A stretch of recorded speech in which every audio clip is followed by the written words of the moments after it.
What can I say about Jeff Slotnick, the man, the legend? Now, I've actually known Jeff, and I have been.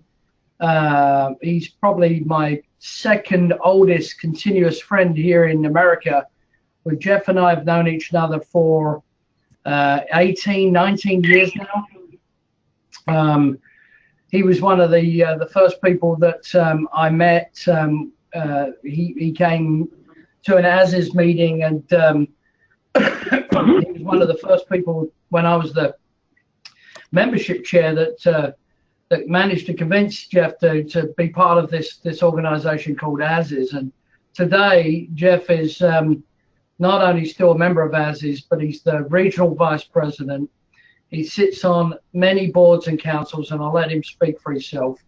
He's the owner of a highly successful business, just like the rest of you guys, that is, leading the path in terms of security risk management.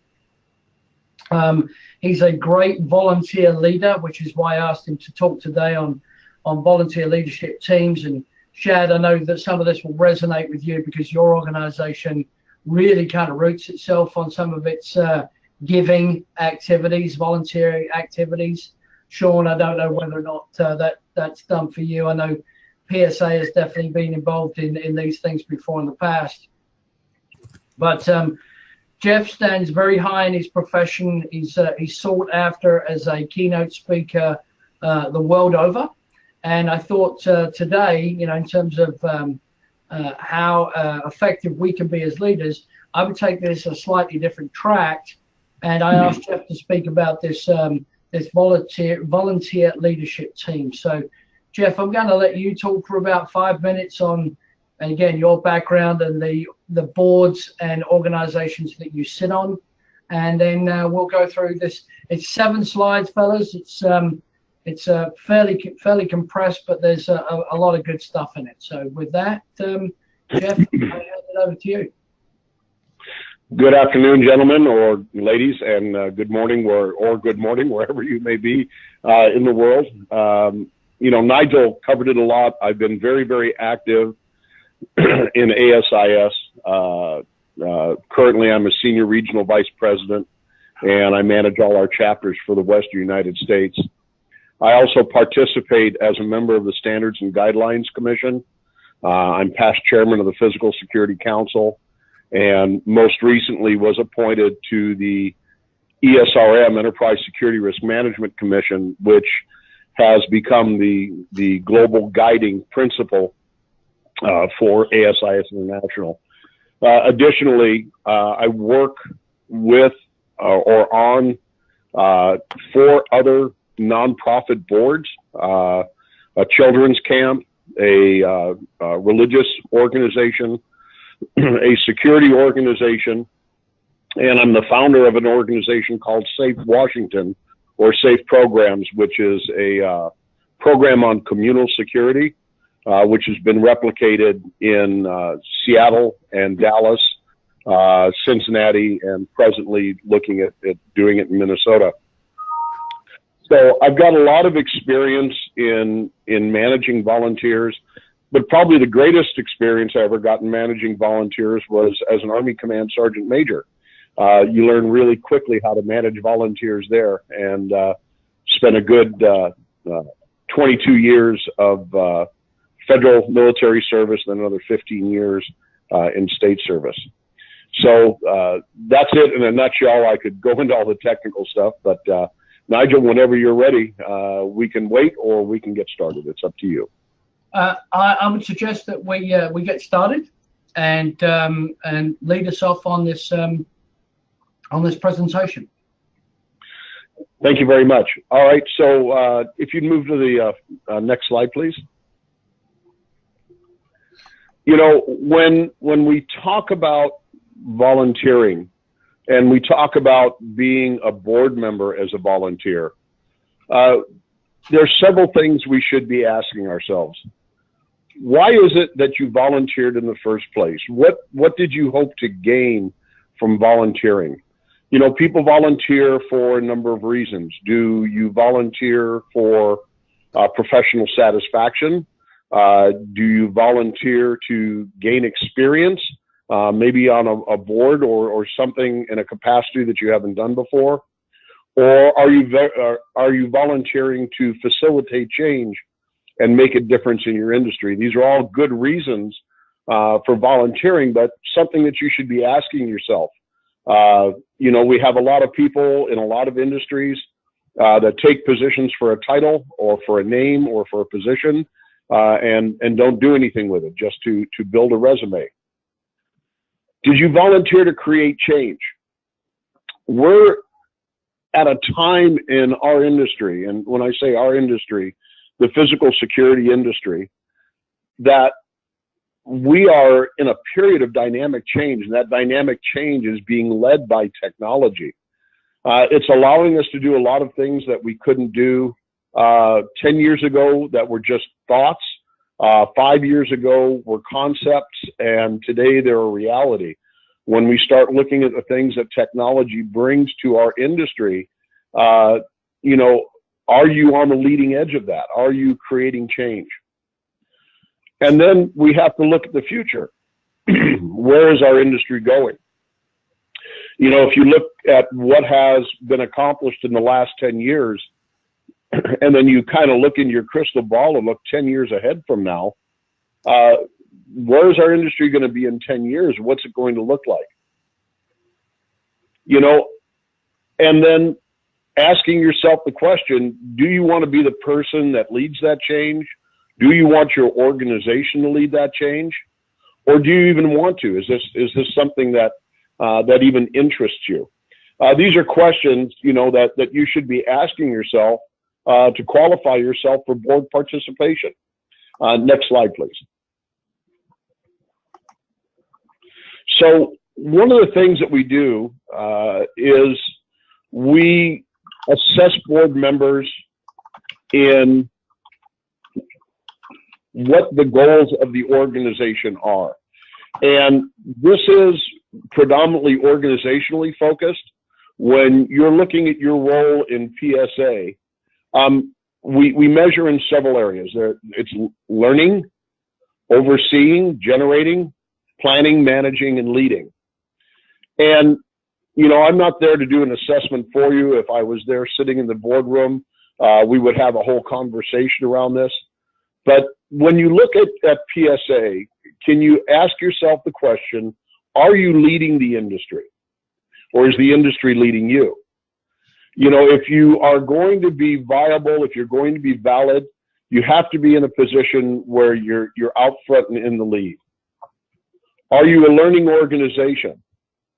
A lot of organizations have a tendency to fall back on entrenched bureaucracies. When you have an entrenched bureaucracy, it becomes very difficult to introduce new concepts, and with new concepts, change. As an organization, are you overseeing change? What are you doing for your constituency? What information are you passing down? And what are you generating? What is it that you produce as a board? Is it something that's usable? Is it valid? Is it important to your constituents? What plans are you making for the future of your organization? Again, that 10-year look down the road. You may be on the board now, you may be on the board for 5 more years, but 10 years from now, somebody else is going to be in that position. What are they going to find? And how are you managing the organization today? And are you managing for the future? Are you so concerned with the day-to-day that you're not taking the time to take that strategic view of your organization and understand where you want it to go and driving the goals to get to that next point? Next slide, please. So we developed 7, what I feel are 7 traits of great volunteers. You know, I've worked with a lot of volunteers over the years. And, you know, one of the things that I'm very fond of saying is if you get 70% participation from a volunteer, you're getting a lot. So these each of these traits are measurable, and we talk about results driven, what that means is a volunteer with a positive mindset. They want their causes to generate major positive impact. Sometimes this means implementing great programs, having meaningful fundraising, and attracting more amazing volunteers. These types of folks are driven by the bottom line.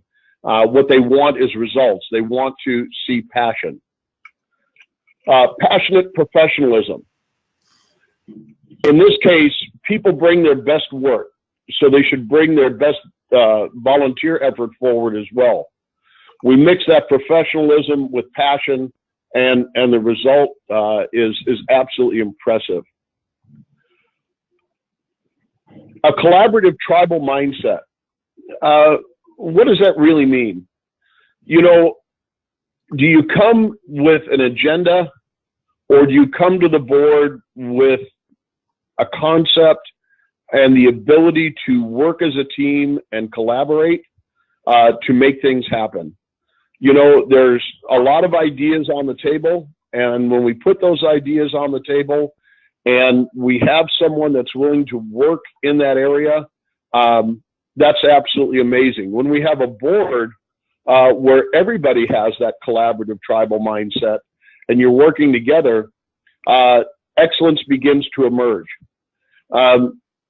We really need, as board leaders, to identify, cultivate, and realize high value-added partnerships within our organizations. Make no excuses. Stick to your commitments. You know, I've just had an experience recently. I've got one regional vice president. Whenever I ask for my quarterly reports, the guy is always 2 days late on submitting his reports. I have to have a tough conversation with that individual. You know, why are you volunteering? Why do you want to be here? I don't want to hear excuses. I don't want a flake factor. I want them to do the absolute best they can to make it happen. I need people that are problem solvers and that persist till they find a way forward. Excuse me. This is what creates a dynamic board. Constant champions. These are folks that create speaking opportunities to demonstrate thought leadership. They strengthen the tribe by enlisting their best and brightest friends and professional relationships. The purpose and passion for the mission integrates into their daily lives. In other words, they're walking and talking your organization as often as they possibly can. They're an evangelist for your organization. And they make people feel good about being a part of your organization and participating, and speak about the benefits of participating.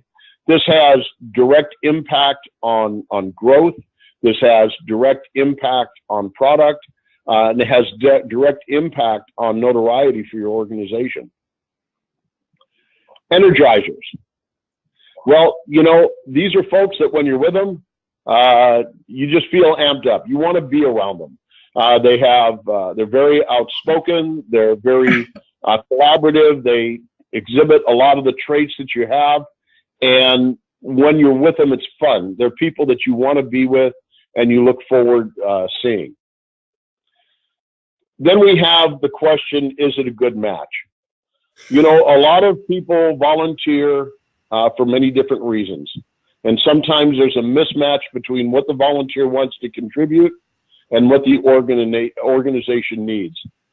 Sometimes we need to have the courage to stand aside and maybe suggest an alternate organization for that volunteer to spend their energy. If we're looking to create a high-performing team and we have someone that does not want to perform at that level, then maybe it's not a good match for them, and they should seek other volunteer opportunities. Next slide, please. So what are some strategies for success?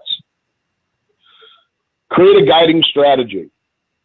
You know, some people call that a master plan, but without a guiding strategy, you're not going to know where you're going. And there's an old management saying, if you don't know where you're going, you won't like it when you get there.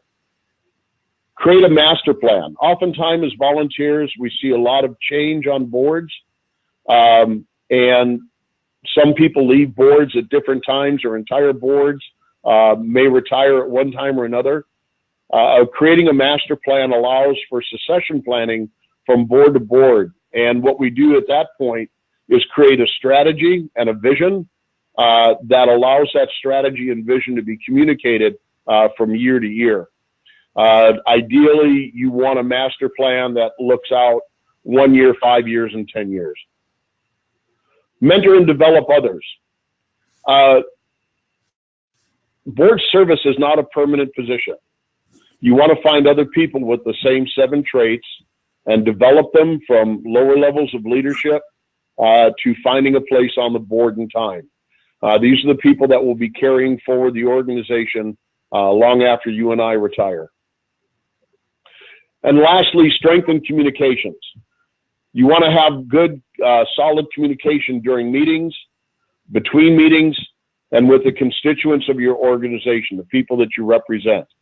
That ties directly into being an evangelist and having passion for the organization that you belong to. Next slide, please. You know, General Patton is a personal hero of mine. He's got a number of sayings, but here's 4 that I think are especially poignant on volunteer boards.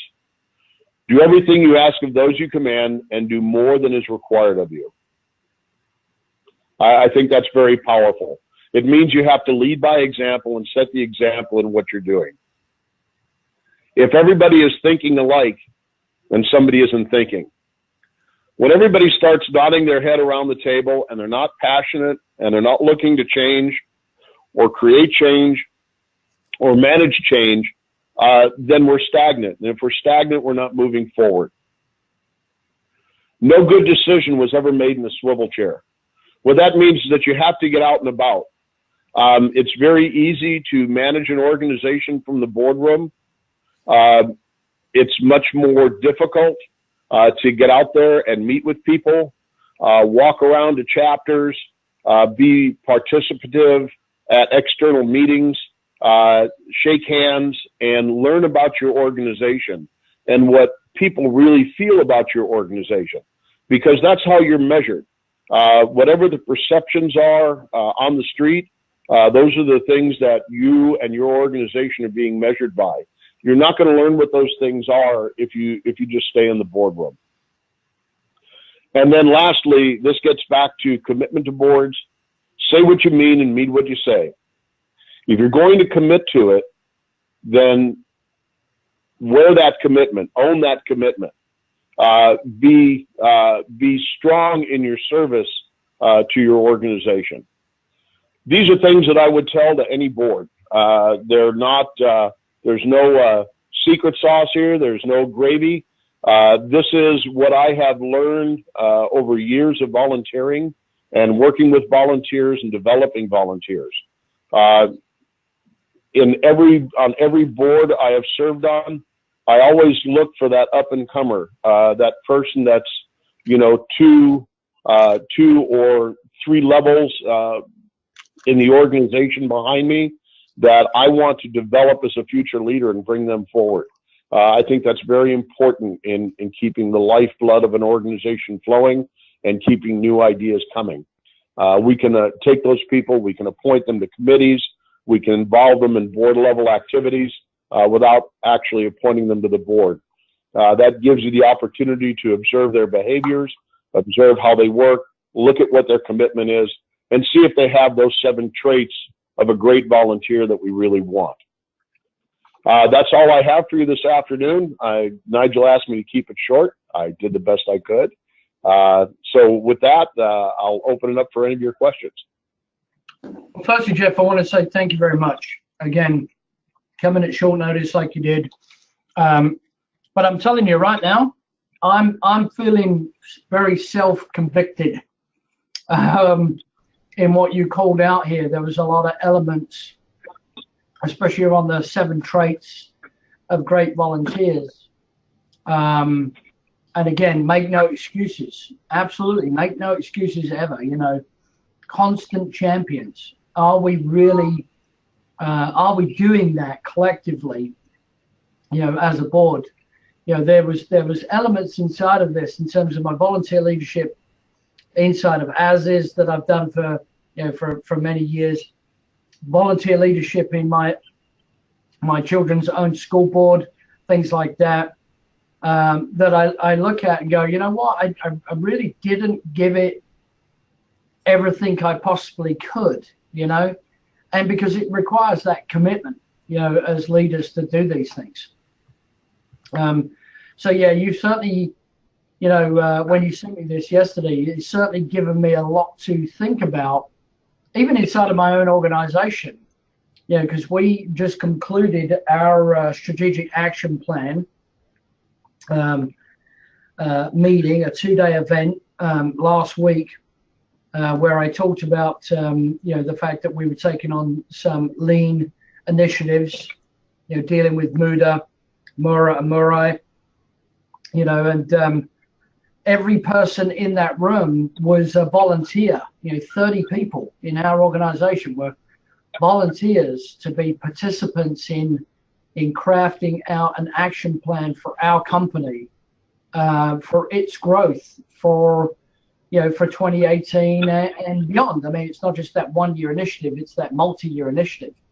So this very easy PowerPoint kind of gave me some, you know, some definite kind of feedback. Again, I like the, you know, people are, you know, your pattern statement, you know, people are, you know, are agreeing, they're stopping thinking. I think was that what was what, just let me go to it. It said, if everyone is thinking alike, then somebody isn't thinking. You know, that's pretty powerful. So yeah, for me, this was, yeah, this was a little jolt, a little shot in the arm, so to speak. At the same time, things that I definitely need to make sure that even us as this group here, that we need to change. Shad, what about you? What do you think there, pal? Yeah, Jeff, I appreciate your presentation and your time and the service that you've given and the military service and volunteering. I guess I have a couple of questions. I guess one of them is, how do you strike a balance in your volunteering service? You know, it takes time. We're all busy with jobs and other things, and where do you find that balance in the volunteering that you've done? You know, great question, because I have a tendency to over volunteer. I think I'm what would be called a serial volunteer. In my professional association, it's very, very easy. You know, it's got to do for me with, you know, what personal satisfaction I'm going to gain. I view myself as a change agent. And one of my biggest involvements in ASIS has been in standards and guidelines. I've been involved in the creation of standards for about 6 years now. And these are ISO, ANSI, in some cases joint standards with NFPA. And those are the things that really drive our organization. So for me, standards not only has an alignment with change in the industry, but it also has an alignment with my business, because my business and my clients benefit from the publication of those standards as well. So that's kind of an easy one. Some of the other things I do, I serve on a board of directors for a children's camp, and I take on the role of security and safety, safety, and risk. When I first took that on 10 years ago, there wasn't a lot there, and so there was a lot of work early on. Right now, I've now got 8 other members that are on the security and safety committee. So I've moved from a position of, you know, the boots on the ground person creating emergency plans and things like that, to developing and managing 8 other volunteers that are fulfilling those roles. So something that you have to look at is the maturity. So it does take additional time, but you know, if you look at the time wasters in your day and you look at the things that you're doing that waste time, it's easier to find time to volunteer, especially if it's something you're passionate about, if it's something that's going to benefit your business or benefit you personally. So it's all a matter of the drivers that are there. If those things aren't being accomplished for you, if you're not getting that level of satisfaction out of it, and you find it a waste of time, it's probably a board that you shouldn't be serving on. Yeah. Good. That makes sense. I had one other question as well. I saw one of the points in your presentation was how do you oversee change, I think is what it said. So, you know, I guess for me you know, the thing is I'm not always good at just overseeing it. I want to get my hands dirty and make it happen. So where do you kind of draw the line between overseeing change and affecting change? Well, you know, they're one and the same. You can't oversee change until you affect change. So, you know, I'm a big fan of Kotter, Kotter's 8 Principles of Change. It's something I've studied in school. It's something I've learned as part of my management style, because even in my business, you know, I find myself in boardrooms frequently having to change the way people think. And sometimes it's simple to do, and sometimes it's a little bit more difficult. But, you know, if you're going to be a change agent, you have to know what it is that you want to change, and you have to understand how to facilitate that change. You know, how to paint the picture of the future that people can buy into so they can understand the benefits of change. Because traditionally, human beings, we're very comfortable. There's an old saying, the only person that likes change is a baby with a wet diaper. And even for them, for a period of time, it's warm and comfortable. So, you know, it's understanding what change means and creating meaningful change. When that happens, you know, and you've created a strategy, you've become a change agent, and you're creating change, then it's a matter of overseeing that process to its logical end.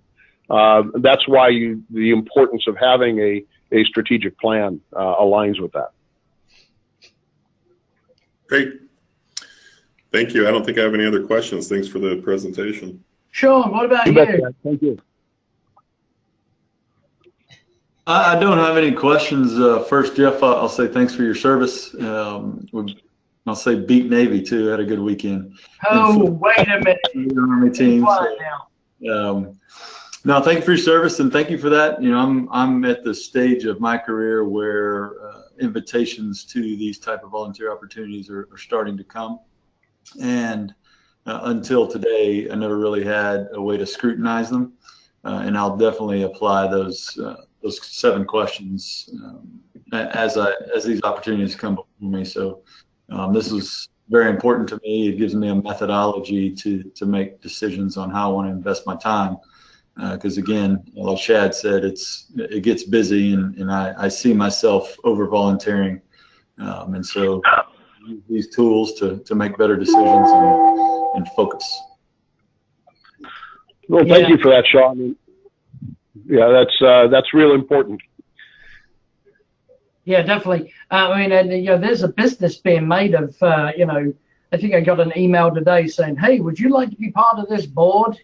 Now, you know, it's all, you know, it's all a for fee kind of stuff, and I don't know how the hell they're making money at it, but it was kind of interesting that people are reaching out to go, "Hey, you know, we can place you on these volunteer boards."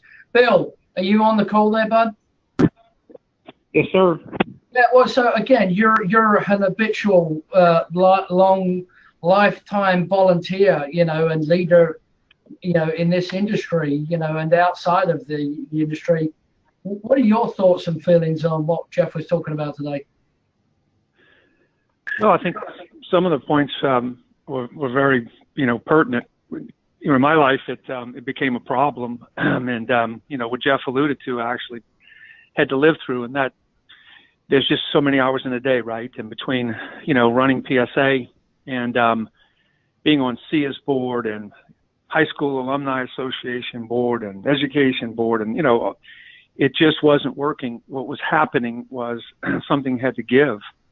And so I think that I was not a great board member for some of these groups, I was okay. I was maybe okay when I was there, but so many times I wasn't there.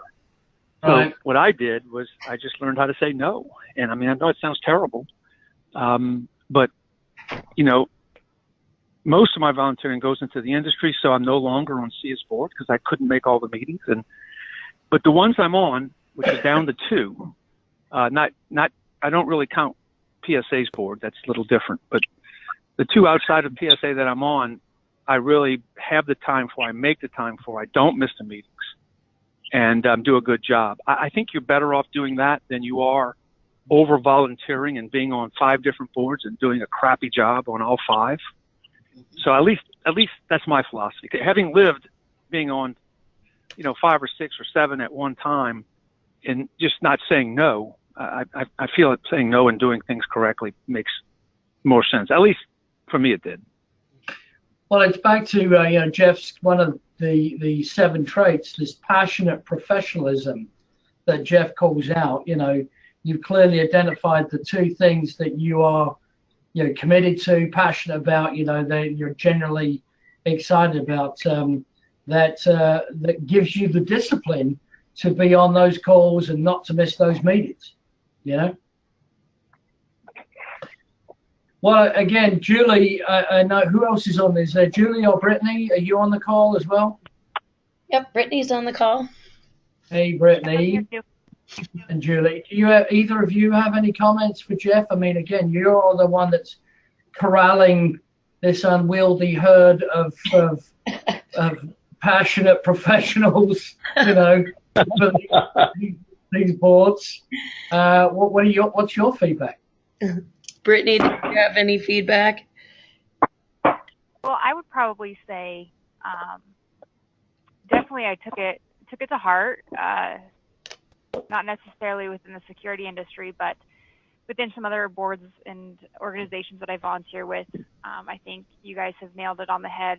It's kind of a self-reflection of are we doing the best we can for that board? They're asking for our help, and the reason they're asking for our help is because they trust us and they respect us. So keeping that in mind. One thing that I like to think about is, saying that word no is really, really tough sometimes. Most of the times, sometimes when I have to tell somebody no, I try to think of somebody who might be good for them and might be a good fit since I'm not able to. That would be my only tidbit. But Jeff, again, thank you. That was a great presentation, probably one of my favorites that I've listened to since being here at PSA. Well, thank you. You're very welcome. And that said, if you think that what I have to offer is important to other boards that you serve on, you've got my contact information there. I can generally carve out a half hour to an hour and see this through. It actually, I teach leadership a lot to young managers, and I mentor 4 or 5 young folks in the industry. And this was a great presentation for me too, because in putting this together, I learned a lot about myself as well. And this presentation is about. I actually started developing it about 2-3 years ago, and Nigel was the impetus for completing it and putting it forward. When he had asked me to do this, I thought I had just the thing. Need a little bit of tuning up, but hasn't fundamentally changed from what I started several years ago to train other volunteer leaders. Cool. Julie, do you have any feedback? Again, as somebody who's up in the corral that's heard. That's right. So I actually looked at this presentation from 2 different perspectives. One of the perspective of, as Nigel puts it, herding the crowd. And so I look at it from that perspective. And Jeff, I think where you kind of made me really think was, how do you pull out the passion in people and making sure that they're aligned to let that passion shine in their volunteer experience and capacity. I also looked at this presentation from being a volunteer. I actually have been I've been the secretary for a Lions Club, a local Lions Club, for several years. And I know why I initially got into it but you've really made me question, is this still the right volunteer and organization for me to stick with, as my life has kind of changed and morphed into a security industry. So yeah, I really appreciated this from, like I said, multiple perspectives.